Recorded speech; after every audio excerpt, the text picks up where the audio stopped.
The airplane door had just closed when a trembling voice came over the intercom. "Captain Peterson, we need you in the cabin immediately." That sound sliced through the calm like a blade. 170. 3 heads lifted from their phones, glowing screens dimming. Something was wrong. Very wrong. In the narrow aisle, Ethan Wallace remained motionless. 12 minutes had passed. He had not moved, not replied, not compromised. Not when the gate agent asked if he could truly afford a first-class seat. Not when Robert Finch, a young flight attendant with a voice heavy with counterfeit authority, insisted his ticket might simply be a system error. Ethan did not budge. His hand clenched the crumpled boarding pass, thumb brushing the platinum crest embossed on the leather case at his feet. Whispers swept through the cabin like wind across tall grass. Phones lifted. Cameras began to record. Everyone understood. When a black man is detained in first class, it is never just a routine check. "Sir, you're holding up the flight," Robert said, forcing his voice steady, though the final syllable shook. "Please step aside so we can verify." Ethan lifted his gaze. His eyes were still, like a lake hiding the storm beneath. A message buzzed in his jacket pocket. He opened his phone. On the screen, 3 words appeared. "Everything is ready." All it required was his command. Olivia Barnes, a flight attendant with 8 years of seniority, stepped forward. Her face was taut, her smile frozen in place. In her mind, she clung to the first-class standard she had always upheld. The man before her, simple shirt, no diamond rings, no ostentation, looked nothing like the customers she was accustomed to serving. "Sir, I'll need further identification," Olivia said, her tone clipped as if read from a manual. "According to policy, any irregularity must be checked." "What irregularity?" Ethan asked, his voice low and steady. Olivia glanced quickly at Robert, then at Mark, another attendant nearby. Mark nodded subtly, signaling agreement, then muttered with implication, "The name matches, yes. But strange." Ethan withdrew his wallet, laying 3 items in Olivia's hand. A driver's license, an American Express Centurion card, and a Skyline Air Platinum Elite membership card. Each glinted beneath the fluorescent light. The names aligned. Every detail was flawless. Yet Olivia scrutinized them longer than necessary, as if she were a forensic examiner searching for invisible cracks. "We've seen scams before. We must be cautious, especially with seats this expensive." Her voice rose just enough for nearby passengers to hear. Charles Whitman, a white businessman in a tailored suit, stepped out from seat 1C. "What's the holdup? I have a meeting at 5. If there's an issue, move him back to coach and sort it out there. We pay for priority service after all." A dismissive glance, a judgment dusted off with ease. Ethan's tone stayed calm. "I have shown every document. I have a first-class ticket. What more do you need?" Robert moved closer, his shoulders squared to block the aisle. "Please, sir, the company's policy is clear in situations like this." "Situations like what?" Ethan pressed, eyes sweeping across each of them. No one answered. Only silence, heavy and awkward, as though their excuses had been stripped bare. Olivia bent toward her tablet, feigning review.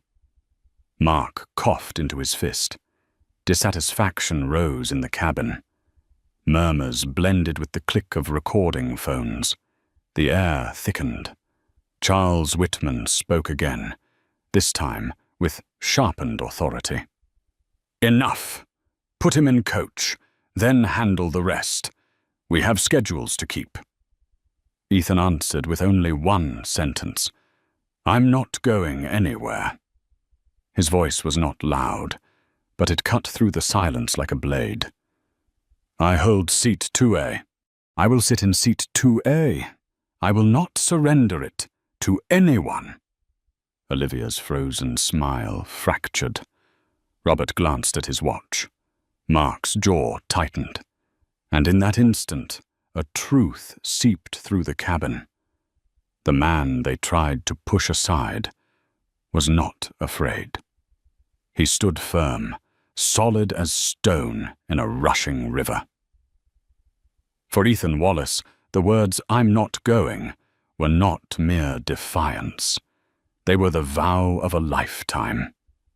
In boardrooms worth billions, when he said no concessions, entire corporations were forced to change direction. And now, in the narrow aisle of a Boeing 737, those words once again became arrows fired straight at the fortress of arrogance. At that moment, no one on board knew. The man branded suspicious was the one holding the power to make the entire airline tremble. And it was his unshakable silence that signaled the real storm had only just begun. The cabin was taut and silent, like the still surface of water before a storm. Then the cockpit door swung open. Captain Alan Peterson stepped out, his footsteps striking the floor with the weight of a hammer. 50, 6 years old, salt and pepper hair slicked back, the seasoned gaze of a man who had lived with the sky for over 20,000 flight hours. He believed he could read any kind of passenger. But today, that belief was about to shatter. "I hear there is a disruptive passenger." Peterson's voice carried, deep and heavy, like a judgment across the cabin. Olivia hurried forward, words spilling from her mouth, each one stabbing at Ethan's image. He refused to cooperate, refused to move, argued repeatedly when we asked for additional verification. Robert nodded, adding fuel. "He's delaying the flight, making other passengers uncomfortable." Peterson listened, his face as cold as stone. He turned toward Ethan. "Mr. Wallace, correct? I am Captain Peterson. I understand you're having some difficulty with my crew." Ethan stood tall, his gaze calm as the deep sea.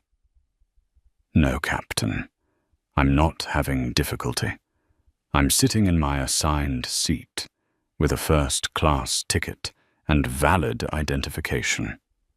The difficulty lies in your crew's refusal to accept that." Even the whistle of air seeping through the cabin door seemed to hush. A few passengers held their breath. Peterson frowned. "Listen, on this aircraft, safety and security are absolute. If the crew asks you to provide further verification, you must comply.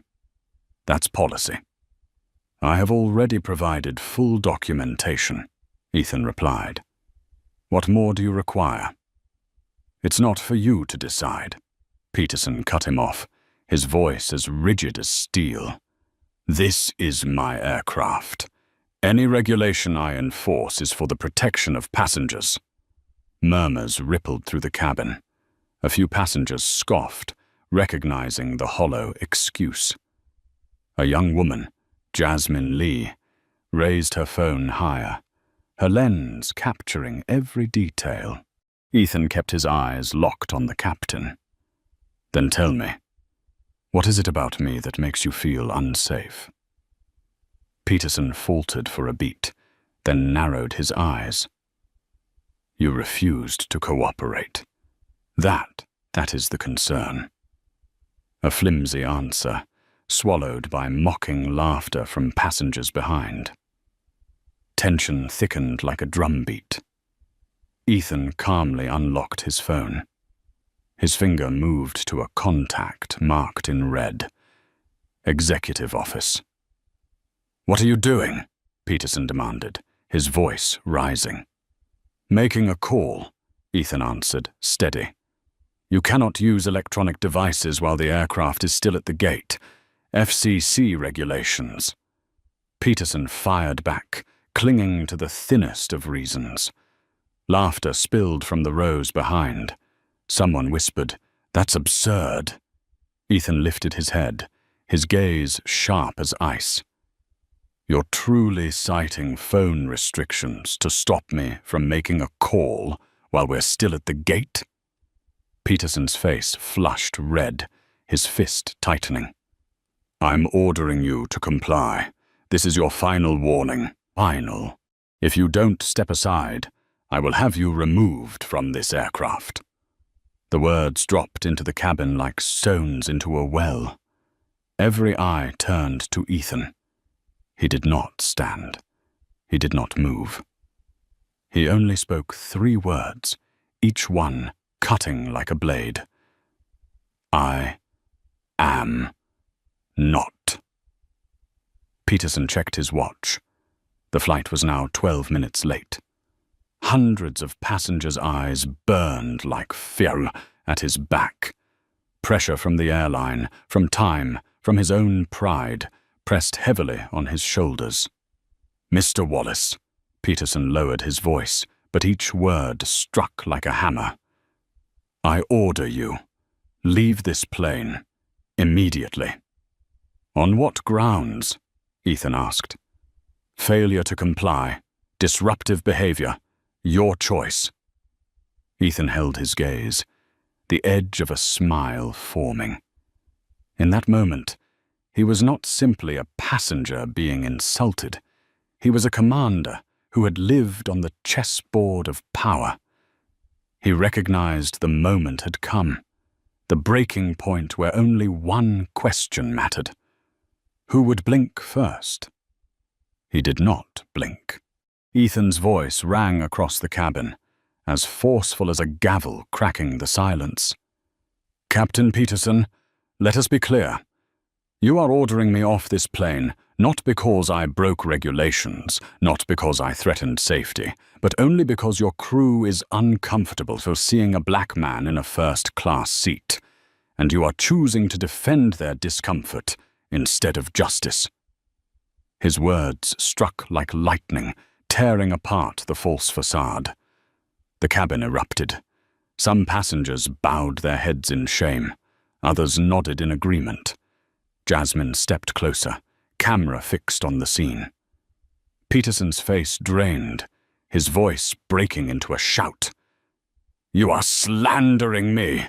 You will be removed from this flight for disrupting security!"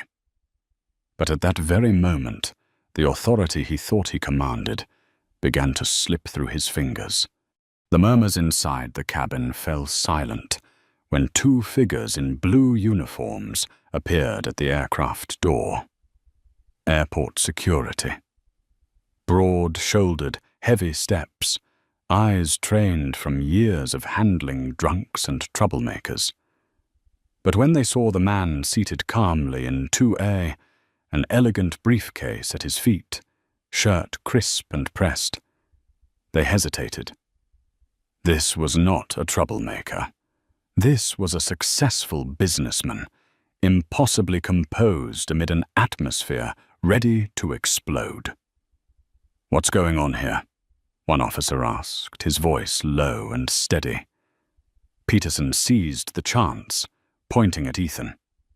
"This passenger is refusing to follow crew instructions. He is obstructing, disrupting the flight." The officer's eyes rested on Ethan for several seconds. "Sir, what do you have to say to this?" Ethan tilted his head, his voice warm and steady, almost unsettlingly calm. I have a first-class ticket, seat 2A. I have presented all valid documents. I have not raised my voice, insulted anyone, or threatened anyone. I have only refused to leave my rightful seat." One officer frowned. "Then why were you asked to leave?" Ethan smiled faintly, his eyes flicking toward Peterson. "That is a good question. Perhaps the captain can answer it." The cabin went silent. Dozens of phone cameras lifted higher. Jasmine Lee was now on her feet, her camera shaking but unwavering. She knew this moment would become evidence. Peterson's face turned crimson. He stammered. He refused to cooperate with additional procedures. That is, policy. "Additional procedures?" the officer pressed. "Identity verification." "But he has already presented identification. I saw he has an airline membership card, a premium credit card. What more is needed?" Olivia lowered her head, pretending to fiddle with her tablet. Robert stepped back, his throat tight. No one dared add another word. The silence roared. Passengers began pulling out phones, cameras flashing. Even Charles Whitman, the businessman who earlier demanded Ethan be sent back, now held up his phone. He muttered loudly enough for Rose nearby to hear. "My God, they're trying to throw him out just because he's black." Peterson whipped around, his voice rising. "No, this has nothing to do with race." But the very denial only sharpened what he was trying to hide. Ethan remained seated, his hands folded neatly in his lap, eyes steady and bright like a beacon in a storm. He did not need to shout. His silence, in stark contrast to the chaos around him, was its own weapon. Then Jasmine's voice cut through the cabin, clear and unwavering. "My name is Jasmine Lee. I have recorded everything from the beginning. This man has done nothing wrong. He has been polite, patient. The only thing he has done is sit in his first-class seat." Her words struck like a spark in a powder keg. The cabin erupted in whispers and gasps. More phones were raised, red recording lights flashing. "Put that phone away," Peterson snapped. "This is a public space," Jasmine shot back. "I have the right to document the truth. And the truth is, he is being treated differently." The two officers exchanged a look, their expressions shifting from routine to grave. They knew this moment could leave the cabin and explode online within minutes. Peterson felt control slipping through his fingers. He turned to Ethan, his voice hard but strained. "I warn you one last time. If you do not leave this aircraft, I will call for backup, and you will be dragged out in front of everyone." Ethan lifted his head, his voice low and resonant like a bell tolling. "And if you do that, within an hour, Skyline Air will be at the center of a crisis. Stock will plummet. Headlines will flood the news. Congress will demand answers. Are you certain you want to go that far, just to force me out of a first-class seat?" The words cut through the air like a blade of ice. Peterson froze. The passengers held their breath. The officers remained motionless. Ethan exhaled slowly, his eyes locked, unshaken. "The choice is yours. But remember this, I am not leaving." The weight of silence pressed down on every soul in the cabin. Then suddenly, the crackle of the intercom filled the air. "Attention passengers and crew. This is Linda Morales, Executive Vice President of Skyline Air. We are monitoring this situation through the surveillance system. Captain Peterson, You are to immediately cease any procedure to remove this passenger from the aircraft." The cabin erupted with gasps. Peterson turned to stone. Olivia went pale. Robert stumbled back, his pulse racing, and Ethan, for the first time since boarding, allowed himself the faintest smile. The cabin fell into silence after the shattering announcement from the intercom.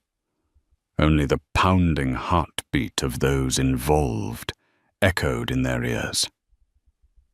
Peterson's face turned pale, his lips pressed tight, the weary eyes of a man who had flown for over 20 years, now trembling with panic. For the first time in his career, the captain felt he no longer held command. The glow of passengers' phones lit up his figure like judgmental spotlights, leaving him nowhere to hide. "Captain Peterson," the woman's voice on the intercom rang out again, sharp as steel. "You will leave the cockpit immediately to report to management at the gate. Flight 447 is delayed until this matter is resolved." The final order shattered every illusion. Peterson stood frozen like a statue. Passengers held their breath, waiting. Ethan slowly rose from seat 2A. Not hurried, not explosive. Every movement carried weight, as if he were rewriting each line of the script for the performance ahead. He slipped a slim leather wallet from his jacket.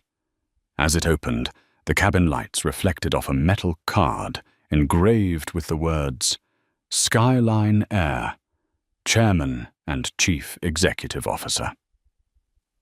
The cabin erupted. Olivia dropped her tablet, the sharp crack of plastic against the floor ringing through the air. Robert staggered back, hitting the wall with a thud, his mouth gaping as if the breath had been stolen from him.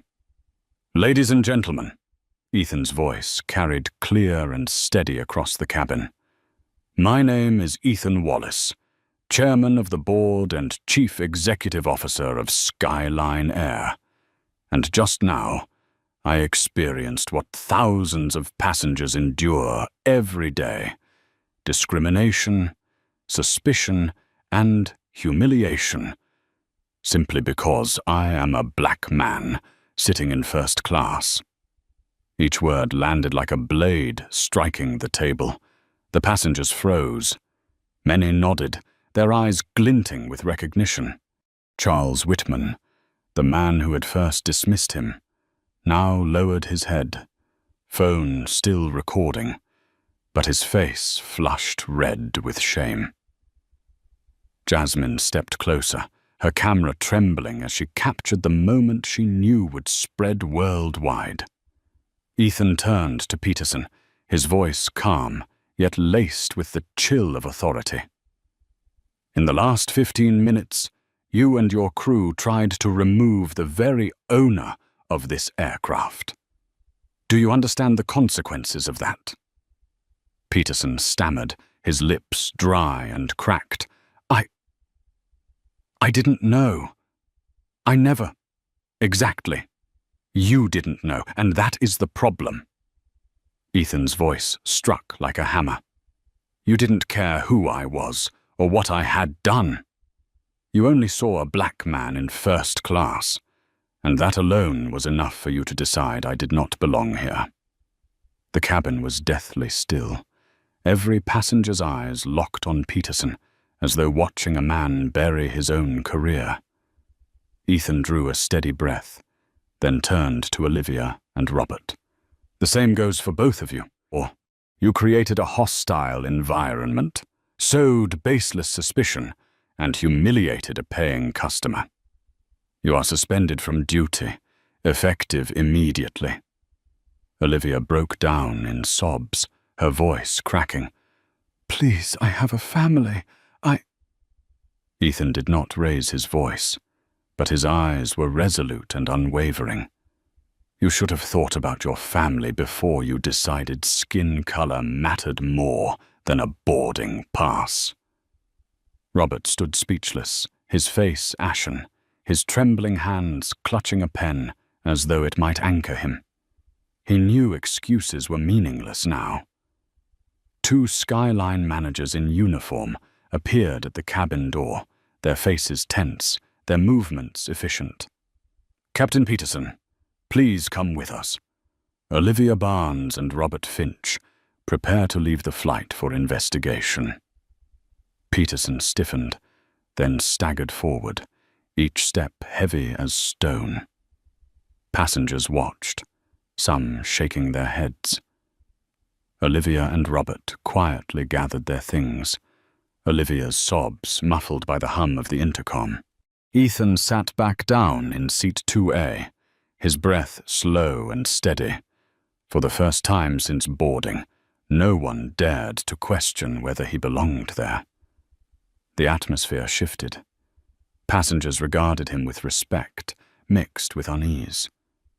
Charles moved closer, his voice trembling. "Mr. Wallace, I owe you an apology. I was wrong to think." Ethan nodded, his voice even. "What matters is not the mistake, but that you recognize it." Jasmine kept filming, her eyes shining. She knew this story would not end in the first-class cabin. It would ignite a fire far beyond the skies tonight. The intercom sounded again, this time softer.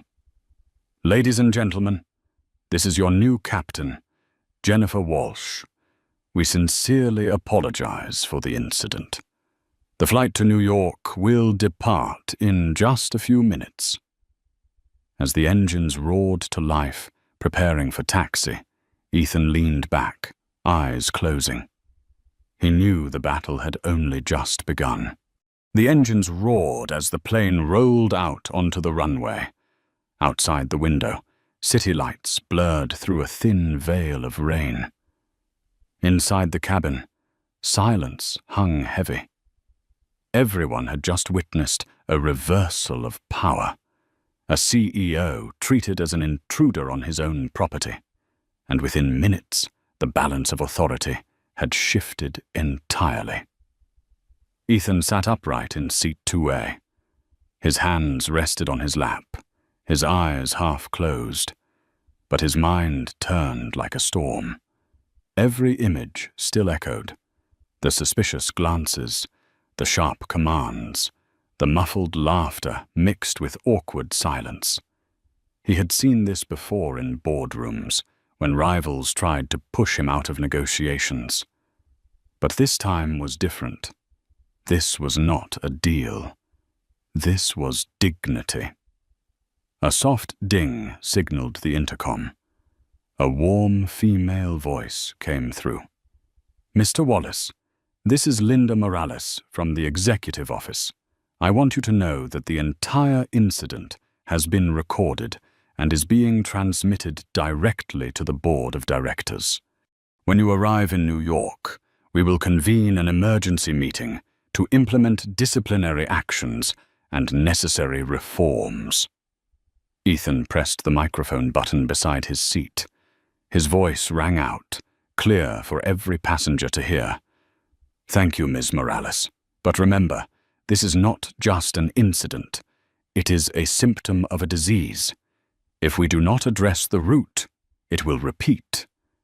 And next time, the victim may not be me, but an ordinary passenger with no power and no voice." Applause rose from the back rows, first scattered, then spreading like a wave of heavy, shared recognition. Many phones lifted higher, recording his words. An hour later, as the plane leveled in the night sky, Ethan opened his laptop. The glow lit his thoughtful face as he began to type. Not a routine report, not polite correspondence. It was an urgent memorandum to Skyline Air's entire leadership. All crew members involved in discriminatory behavior are to be suspended immediately. Within 60 days, every frontline employee must undergo training on bias and fairness. An advocacy team will be established, tasked with handling passenger complaints on the spot. An internal monitoring system will be enforced to ensure every interaction is transparent. Each line he typed cut deep into a sickness that had festered too long. A new attendant, young and nervous, approached cautiously. "Mr. Wallace, may I get you anything? A drink? Dinner?" Ethan looked up, meeting hesitant eyes. It was no longer suspicion. It was respect, laced with fear. He nodded. "Water will be enough. And remember, service is not about pleasing. Service is about respect." The young woman froze, then bowed her head. "Yes, sir." In the rear cabin, whispers swirled. Charles Whitman quickly deleted the furious post he had written about a passenger delaying the flight. Embarrassed, he tucked his phone away, his face flushed red. Jasmine Lee was different. She kept her camera rolling, whispering with fervor, "I just witnessed a moment that will change history." Every frame she captured became evidence, a weapon of truth the world would soon see. 2 hours later, the plane touched down at LaGuardia. The seatbelt sign went dark, but no one rushed to leave. All waited to see what would happen next. The door opened. 2 senior Skyline managers stepped aboard, uniforms crisp, faces tense. They walked directly to first class, bowed and said, "Mr. Wallace, we have been instructed to escort you to an emergency meeting. Captain Walsh will continue command of this flight." Ethan rose. The cabin held its breath. He looked around once, his voice resonant. "Today, you did not just witness a passenger treated unjustly. You witnessed a system that must change. And I promise, from this moment forward, Skyline Air will change." A thunderous applause erupted, not because he was CEO, but because he voiced what they had long yearned to hear. Ethan walked forward, his stride steady. Yellow cabin lights cast his shadow long across the aisle. Tonight, he was not just the leader of an airline. He was the symbol of silent resistance, turning humiliation into the spark of reform. In his mind, he knew one truth with certainty. This was only the beginning. The emergency meeting room at LaGuardia was packed, the cold fluorescent lights casting a harsh glow over tense faces. The long wooden table was cluttered with files, reports, and phones already set to record. The atmosphere was heavier than the delayed cabin just hours earlier. Ethan Wallace entered, tall and composed, his face calm, but his eyes burning bright. He did not need to pound the table to command attention. The silence of the room was already the heaviest greeting. At the head of the table, Captain Alan Peterson slumped in his seat. His navy blue uniform, once a symbol of authority, now wrinkled and soaked with sweat. Beside him sat Olivia Barnes, eyes swollen red, and Robert Finch, lips pressed so tightly they looked ready to bleed. Across from them sat regional directors, the head of human resources, and company attorneys. Michael Brooks, the regional director, spoke first, his voice heavy as lead. "In 28 years with this airline, I have never seen an incident recorded and spread this fast. Within 1 hour, the video has over 200,000 views, and all the evidence points to one truth. The fault lies with our crew." Peterson shot up, voice cracking. "I only followed procedure. The passenger refused to cooperate. I had to act. I didn't know he was the CEO." Ethan leaned forward, his voice ringing out, every word falling like a hammer. "Captain Peterson, the problem isn't that you didn't know who I was. The problem is you didn't care to know. You saw my skin color and rushed to conclude that I didn't belong in first class." Olivia burst into tears, her hands gripping the edge of the table. "Please forgive me, I didn't mean to. I was only acting out of habit, I thought." "Thought what?" Ethan cut her off, his tone sharp though never raised. "That a black man in a plain shirt could not afford seat 2A. That your scrutinizing stare was procedure. Call it what it is. Bias." Robert stayed silent, his eyes lost in the void. Ethan turned his gaze on him. "And you? You said I was delaying the flight, inconveniencing others. In truth, you just wanted me out of sight so things could return to normal. But that normal was injustice." No one answered, only the sound of a lawyer's pen tapping, capturing every word, every fault. Margaret Foster, head of HR, flipped through a file. Her voice was cold. "Captain Peterson, in the past 18 months, your record shows 3 incidents involving black passengers. This time, it is no longer rumor. It has been recorded. We will report your violation of industry fairness standards to the FAA.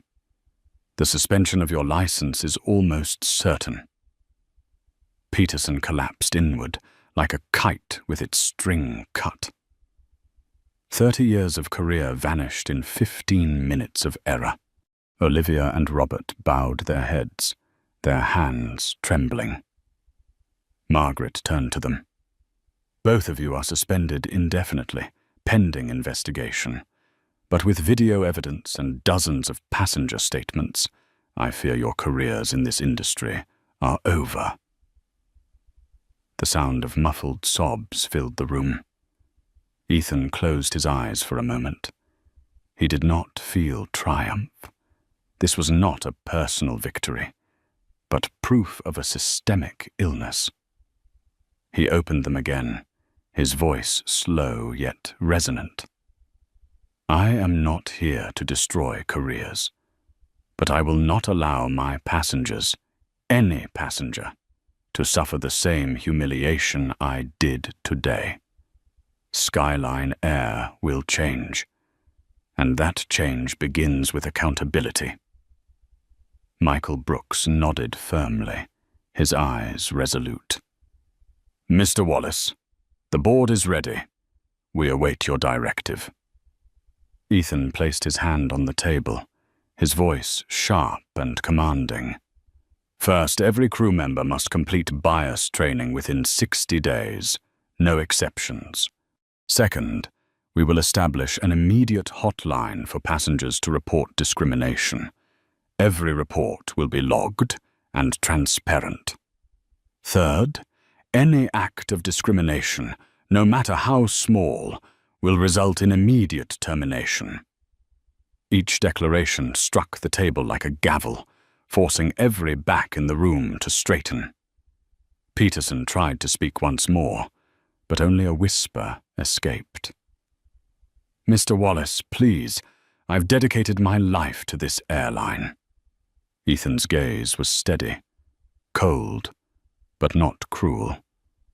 "Dedication does not erase prejudice. A skilled pilot may fly through storms, but a man carrying bias will sink an entire airline. You chose wrong, and the price is your career." Peterson bowed his head, tears falling onto the report before him. The room was thick with silence. Then Ethan rose, closed his laptop, and his voice cut through like the close of a trial. "Today, justice was carried out in one room. Tomorrow, it must exist on every flight. I will not stop until Skyline Air becomes the airline of fairness."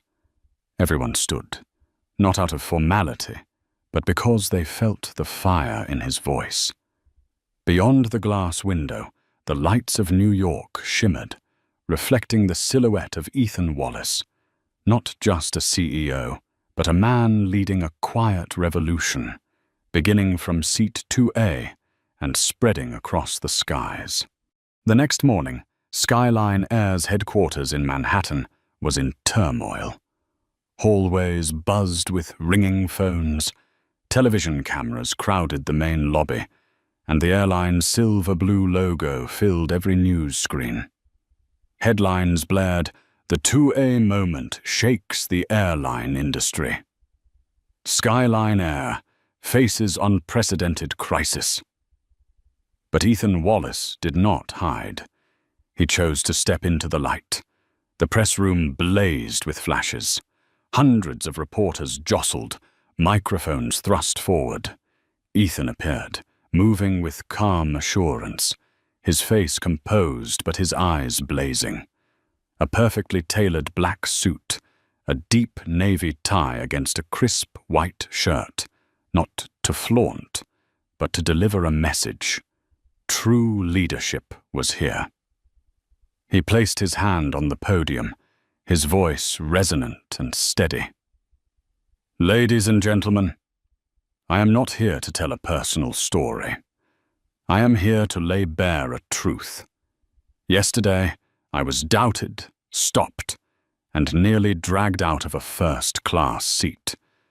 Not because I lacked a ticket, not because I violated any rules, but because I was a black man, sitting where many believed I did not belong." The room held its breath. Camera lenses snapped, recorders glowed red. Ethan pressed on, his voice rising with force. But I was fortunate. I had power. I had a voice. I could stop this injustice for myself. The problem is, millions of other passengers do not, and they, every day, are pushed from their seats, doubted, humiliated, simply because of bias. His words cracked through the silence like thunder. Pens scratched furiously, whispers rose, then quickly died. Ethan lifted the memo, the same document he had written on the plane the night before. "Starting today, Skyline Air will implement reforms like never before." He read each point clearly, his voice striking like a drumbeat. Mandatory anti-bias training for every employee, from flight attendants and ground staff to senior management within 60 days. A passenger advocacy division operating 24/7 to address discrimination complaints immediately. Transparent monitoring systems in cabins with records stored as evidence for any incident. A zero-tolerance policy. Anyone found guilty of discrimination, even in the smallest act, will be terminated at once. The clatter of keyboards filled the room. A reporter from the New York Times called out, "Mr. Wallace, do you think these measures will increase operating costs?" Ethan looked straight into the lens, his eyes sharp as steel. "The real cost is silence. We have already paid in dignity, in reputation, in customer trust. An airline cannot survive if its passengers feel disrespected. So the question is not, how much will this cost? But, how much will we lose if we do nothing?" Applause broke out from the back rows, tentative at first, then swelling like a wave. Not from every reporter, but enough to shift the air in the room. Meanwhile, outside, social media erupted. Jasmine Lee's video had passed 10 million views in just 12 hours. The hashtag #FlyWithDignity surged to #1 worldwide on Twitter. Tens of thousands of comments poured in, recounting similar experiences of scrutiny, suspicion, and being removed from paid seats. One tweet spread like wildfire. If the CEO was treated this way, what happens to the rest of us? Skyline Air's stock dipped 2% in the morning, but by afternoon, after Ethan's speech was broadcast live, the graph spiked upward. Investors no longer saw only a company in crisis, but a leader willing to face it and reform. In the press room, Ethan closed with a voice that was deep, slow, and unwavering. I do not want yesterday's flight to be remembered only as a viral scandal. I want it to be remembered as a turning point, so that every passenger, regardless of skin color, nationality, rich or poor, can step onto a plane and know this. Their dignity will be protected. He paused, swept his gaze across the room, and ended with one final line, sharp as a blade, etched into memory. We will not just fly to destinations. We will fly with justice. Applause thundered. Flashes flared in a storm of light. In one corner, Jasmine Lee slowly lowered her camera, her heart pounding. She knew this moment would be replayed millions of times. And she, the woman who had captured the truth by chance, was now part of history. Ethan left the podium, striding through the press with unshaken composure. Outside, the New York sky was gray, but in his eyes, it was a new horizon, one where justice would take flight with every journey. Just 3 days after Ethan Wallace's speech, the wave had surged far beyond Skyline Air. The entire airline industry was reeling. CNN played Jasmine Lee's video on repeat. In Europe, the BBC remarked, "A CEO has turned a chaotic flight into an indictment against global prejudice." In Tokyo, the Nikkei wrote, "Skyline Air is not just facing a crisis. They have just birthed a new standard for the service industry." The hashtag #FlyWithDignity still dominated social media. Users on Twitter, TikTok, and Instagram poured out their stories. A black doctor in Atlanta wrote, "For 15 years, I've been asked to open my carry on more times than anyone else. Now I know the problem was never me." An Asian American woman in Seattle shared, "My daughter was asked if she was sure she could afford a first-class ticket. Ethan's story shows we are not alone." These accounts connected like shards of glass forming a mirror, revealing a truth.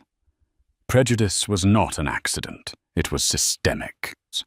While Skyline Air was gaining praise for its willingness to reform, other airlines were drowning in outrage. A week later, a video from Delta went viral. An Arab-American family forced off a plane because other passengers felt unsafe. The father held U.S. citizenship documents, yet they were still escorted out. Rage erupted. The hashtag #GroundDelta appeared, and Delta lost more than $40 million in market value in just 2 days. American Airlines faced accusations of selecting VIP passengers by skin color. A former flight attendant leaked an internal email. "Focus on serving customers who look likely to tip well." The words landed like undeniable evidence. Amid the storm, Skyline Air, ironically, rose as the guiding light. Ethan's speech was shared in business schools, political roundtables, and local churches. People called him a symbol of candor, a leader who did not deflect, did not excuse, but confronted and corrected. In the Manhattan high-rise office, Ethan watched the news stream across a massive screen. The glow of blue light sharpened the resolve in his eyes.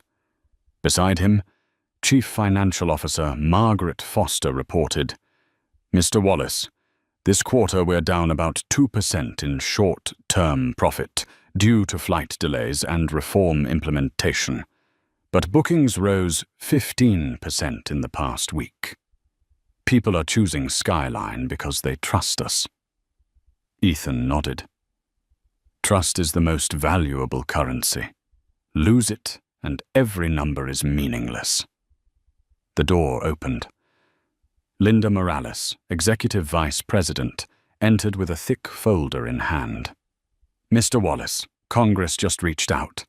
They want you to testify about discrimination in the airline industry. This is no longer just Skyline's issue." Ethan was silent for a moment. In his eyes, a flame of resolve burned. "Good. If they want the truth, I will bring it into the light." Meanwhile, Jasmine Lee had become the new face of the movement. From an ordinary passenger, she was suddenly being interviewed by NBC, Fox, and even The Guardian. People called her the woman who captured the moment that changed history. On a live broadcast, the host asked, "Jasmine, why do you think your video spread so quickly?" She looked directly into the camera, her eyes glistening. "Because it is the truth. No one can deny the truth once it has been recorded. Mr. Wallace had the power to stand up, but this video shows that anyone, even a regular passenger, can help change things." Her words were clipped and spread across TikTok, fueling a new hashtag. #RecordTheTruth. Public pressure mounted. Within 2 weeks, the U.S. Department of Transportation launched a multi-agency investigation. A draft of the Airline Passenger Bill of Rights emerged, requiring every airline to transparently store all discrimination complaints, publish annual anti-bias training reports, and face multi-million-dollar fines for repeat offenses. Ethan received an official invitation from the Senate. He knew the moment in seat 2A had ignited a fire that forced an entire system, and now an entire nation, to confront itself. That night, standing alone at the window of Skyline's tower, gazing down at the endless streams of New York traffic, Ethan whispered, "That flight began as a stain, but it will end as a declaration." The city lights reflected his silhouette, no longer just the CEO of an airline, but the emblem of a movement soaring beyond flight paths, reaching across the skies, into every heart that yearned for justice. The capital, Washington, D.C. Morning light streamed across the towering white columns, reflecting on the stone steps where dozens of reporters crowded. A live broadcast carried nationwide. Ethan Wallace, CEO of Skyline Air, was set to testify before Congress. Inside, the Senate chamber was packed. Senators sat in rows, papers stacked, microphones glowing. The air was heavy, tense, as though every gaze was intent on piercing straight into the truth. Ethan entered, a simple charcoal grey suit, a navy tie, polished black leather shoes. He needed no accessories. His presence alone was enough to silence the room.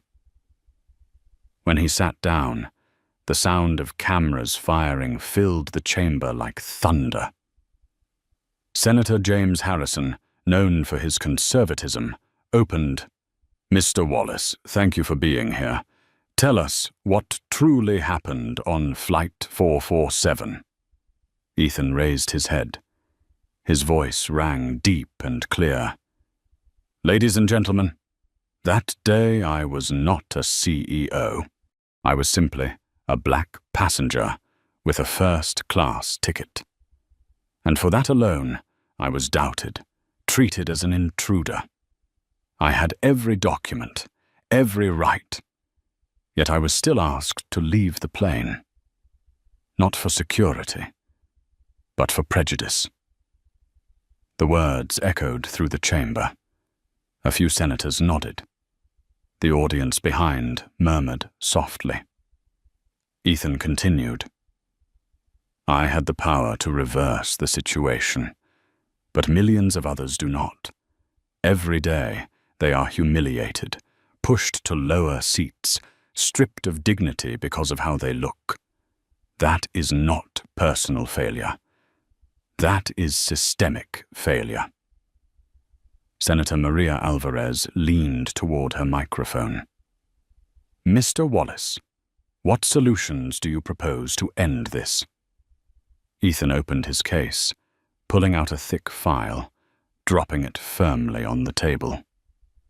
The Airline Passenger Bill of Rights, drafted by the Skyline Air Team.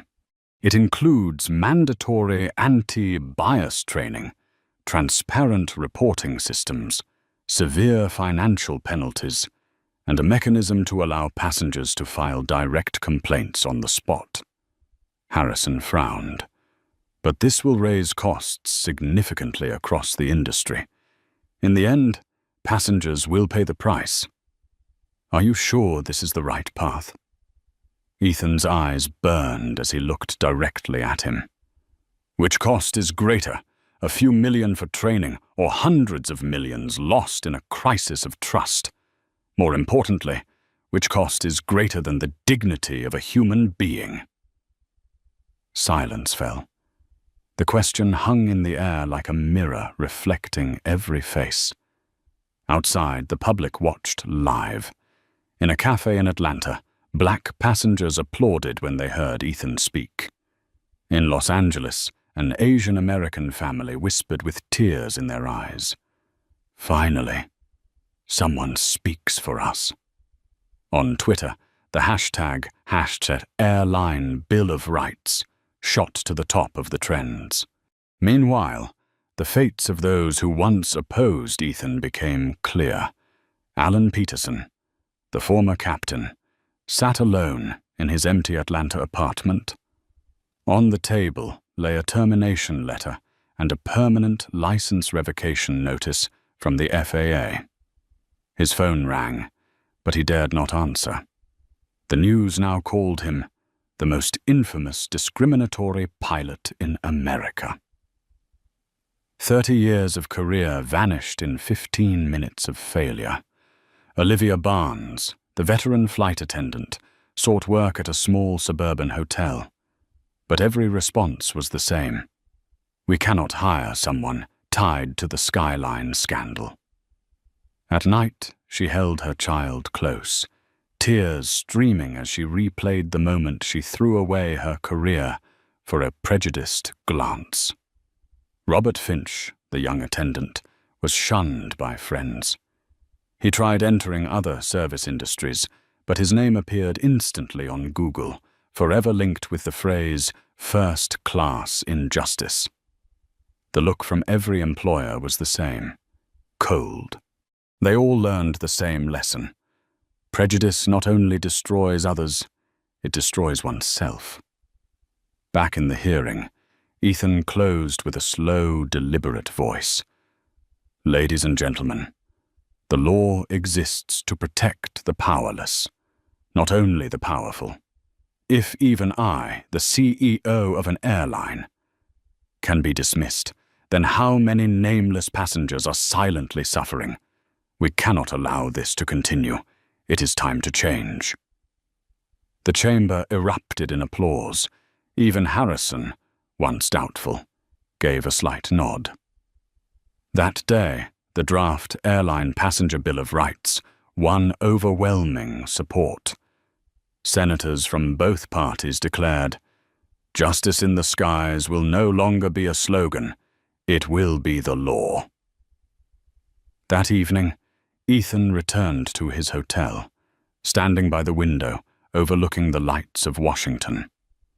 Reflected in the glass, he no longer saw just a CEO.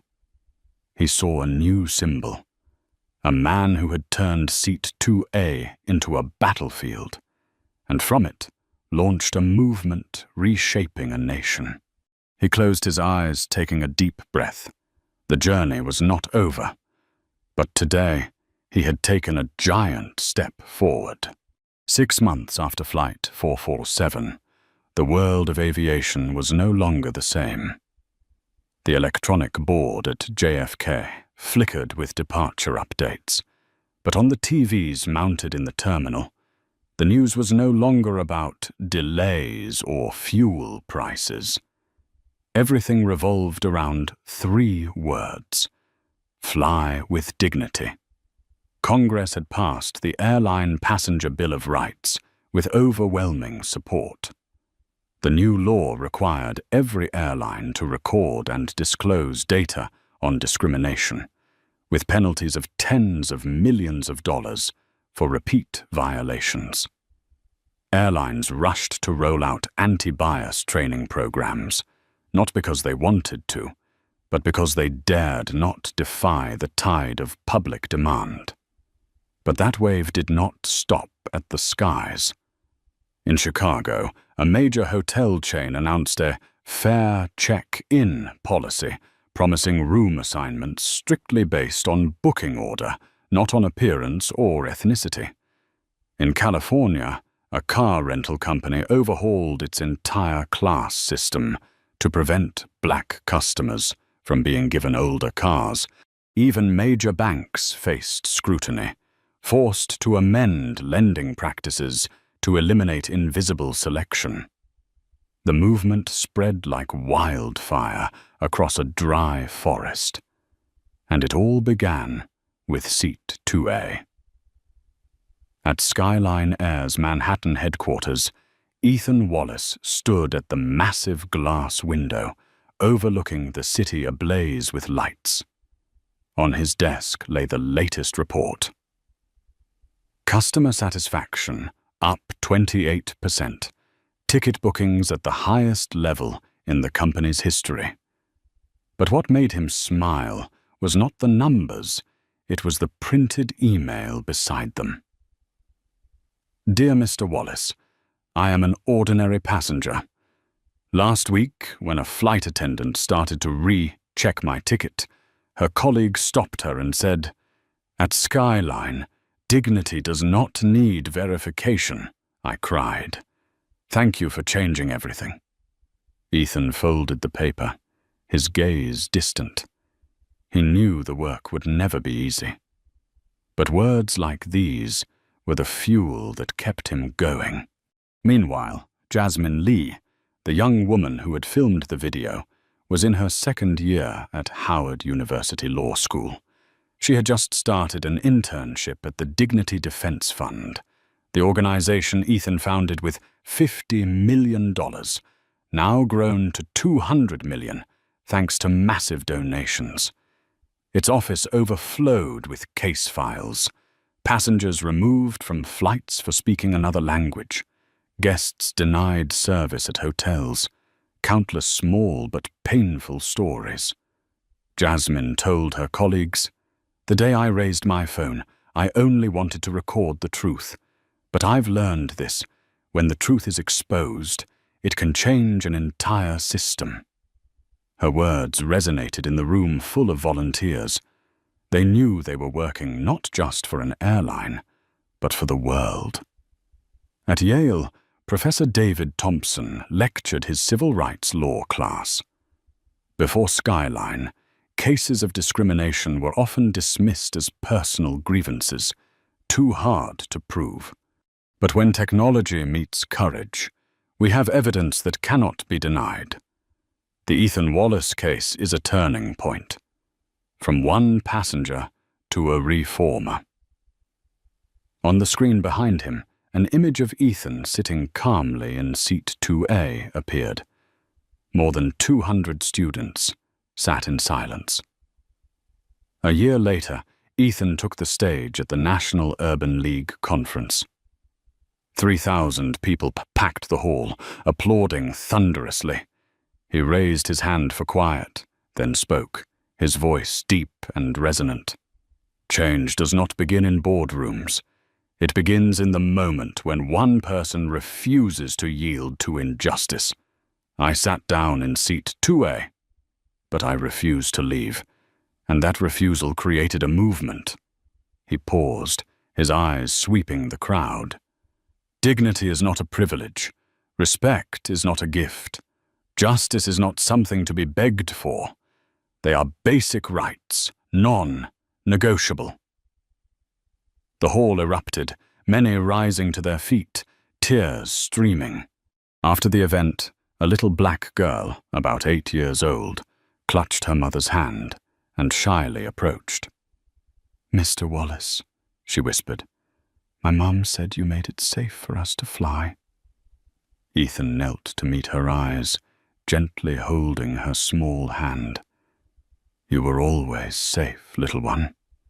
The difference now is that the whole world knows it." Her eyes sparkled.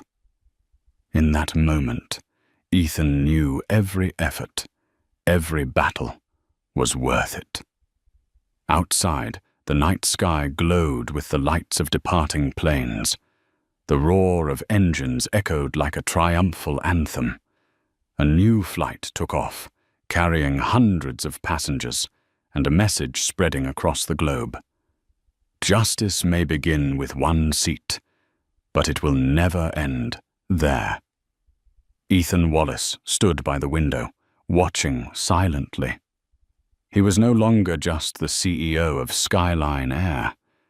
He was the symbol of a movement history would remember. From first class to the human heart. Flight 447 had ended, but the journey of justice had only just begun. In this world, some battles are not fought on battlefields, but in the narrow seats between the skies. Ethan Wallace's battle was not about claiming a seat, but about reclaiming dignity, something that should have always been respected. Flight 447 began as an incident, but ended as a declaration. Justice does not need permission to appear. It only needs one person willing to stand firm. One person willing to say, "I am not going anywhere." And from that moment, an entire system was forced to change. The lesson is not just for the airline industry. It is for all of us. When faced with injustice, you have two choices: remain silent or stand up. And sometimes one act of resolve is enough to spark a wave that changes the world. If you believe dignity should never be bargained, press like to spread this message. If you believe fairness is not a privilege but a birthright, press subscribe to join us for the next stories. And leave a comment with just 2 words: stand tall, stand. Because change always begins with a single choice, the choice to stand firm.